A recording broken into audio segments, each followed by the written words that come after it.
Setelah mendapatkan banyak masukan dari para menteri, para ahli kesehatan, dan juga para kepala daerah, saya memutuskan untuk memberlakukan PPKM darurat sejak tanggal 3 Juli hingga 20 Juli 2021. Jadi prosedur ini ya kita lakukan dan berlaku di mana-mana di dunia.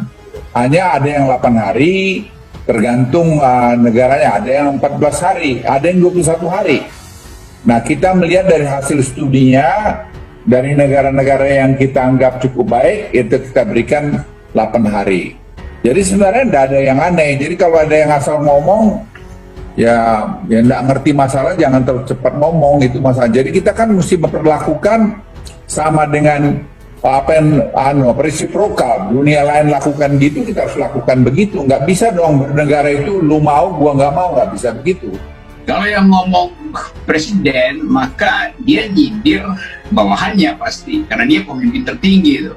Tapi kalau yang ngomong Luhut, berarti dia menyasar pemimpin di atasnya, ya presiden. Kan logikanya begitu kan, ini logika aja ya. Kalau Luhut memang menganggap bahwa usaha dia akhirnya tidak berhasil. Kan dulu dia yang jaminkan bahwa dalam 2 minggu apa segala macam 5 daerah khusus selesai itu. Tapi dia gagal itu. Karena ini kontrasnya. Masa presiden nggak bisa berpikir secara ekstrapolasi bahwa akan ada penambahan kasus. Karena di India dari sebulan lalu udah bertambah kasusnya, Malaysia begitu. Masa nggak disiapin satu tambahan ranjang di Wisma Atlet itu?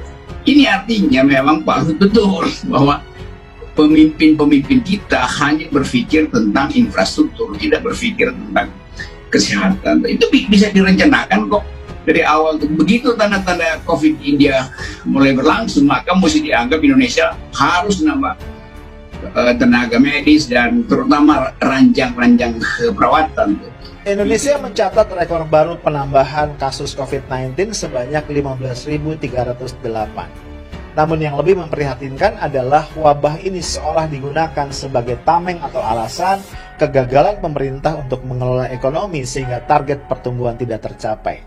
Belum lagi ada sekelompok orang tidak bertanggung jawab yang menggunakan kedaruratan COVID sebagai alasan untuk menggulirkan dekret perpanjangan masa jabatan presiden. Pelajaran dari Amerika Serikat, ganti presiden bisa percepat penanganan corona, ya. Mereka-mereka yang sedang menjabat, ya. Jadi kalau mereka punya hak untuk bersuara, ya kita lebih lagi karena kita rakyat. Jokowi kena kritik kanan kiri soal COVID-19. Prabowo turun tangan ingatkan pemimpin nasional tidak lakukan hal ini. Menteri Pertahanan Prabowo Subianto meminta kepada para pemimpin untuk tidak memberikan ketegangan kepada masyarakat di tengah beragam masalah saat kasus COVID-19 masih terus bertambah. Menurutnya lebih baik para pemimpin itu bisa mengabarkan penanganan yang membuat masyarakat lebih tenang. Itu disampaikan Prabowo dalam webinar bertajuk Optimalisasi Industri Pertahanan dalam Konteks Kepentingan Nasional RI di abad ke-21. Selain itu, Prabowo juga berpesan kepada bangsa Indonesia harus optimis tanpa harus merasa panik. Ia pun meyakini kalau pandemi COVID-19 yang tengah melanda bisa teratasi. Akan tetapi salah satu solusinya adalah disiplin, dan menurut Ketua Umum Partai Gerindra tersebut satu-satunya cara untuk menurunkan angka infeksi ialah mengurangi mobilitas untuk hal-hal yang tidak perlu. Jadi benar-benar kita harus patuh kepada pimpinan, kepada pejabat-pejabat pemerintah. Saya mohon semua ambil peran serta, tuturnya. Selain disiplin, kekompakan juga diperlukan supaya Indonesia bisa segera melewati masa-masa kritis seperti sekarang ini. Apalagi ditambah dengan adanya virus varian Delta yang menyebar lebih cepat ketimbang varian sebelumnya. Ia pun meminta agar seluruh pihak tidak perlu lagi saling berdebat karena berbeda pandangan soal pandemi COVID. Untuk itu kita harus sangat kompak ya. Untuk itu kita harus meninggalkan perasaan perbedaan pandangan, kita harus tinggalkan perbedaan-perbedaan. Kita jangan menghujat siapapun, mengkritik dengan baik, tapi tolong kita harus mencapai atau membangun sesuatu ketenangan dan juga kompakan, pungkasnya. Seperti diketahui, kritikan terbaru kepada kepemimpinan Presiden Joko Widodo dilempar oleh pendiri PAN Abdillah Thoha. Ia mengkritik kinerja Jokowi yang dianggap tidak baik. Dia menilai masalah utamanya adalah orang-orang di sekitar Presiden. Dan lewat akun Twitternya, Abdillah Thoha menyampaikan bahwa kondisi Indonesia saat ini tidak baik-baik saja. Dia menyebut beberapa sektor bermasalah. Bapak Presiden Jokowi yang saya hormati, tes seorang pemimpin adalah pada masa krisis.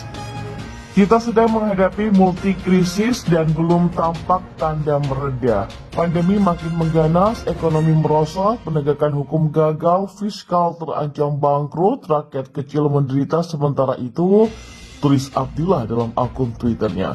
Dalam sambungan cuitannya, Abdillah Thoha menyebut Presiden Jokowi dikelilingi oleh orang-orang yang bermasalah, mulai staf yang tak kompeten hingga buzzer yang menjerumuskan.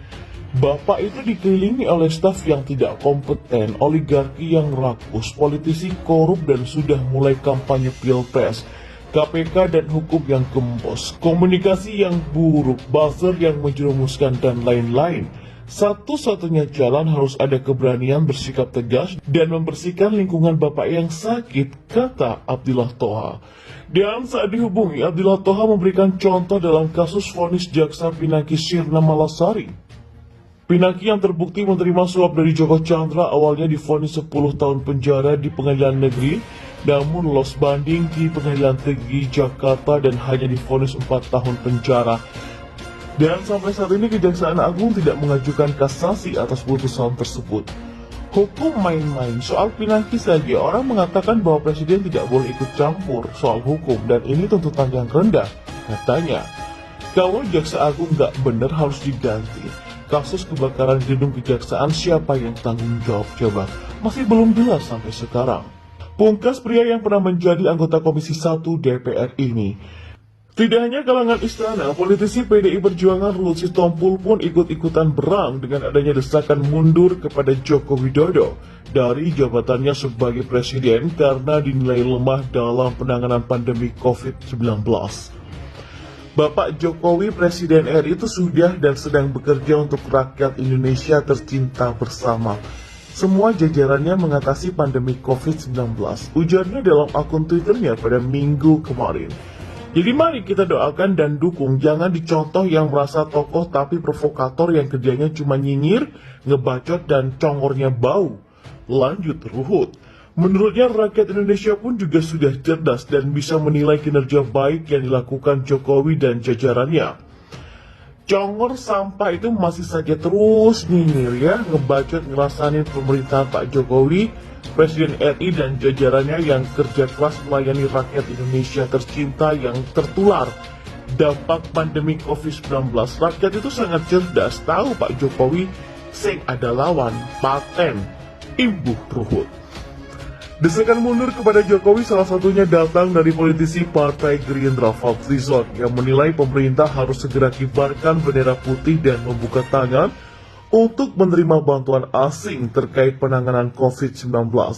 Hal itu dipintanya karena melihat sejumlah masalah yang dialami pemerintah dalam menangani pandemi COVID-19. Kibarkan bendera putih dan buka tangan lebar menerima bantuan dari negara-negara sahabat apalagi yang sudah berhasil mengatasi pandemi, kata Fadli dalam keterangan tertulisnya baru-baru ini.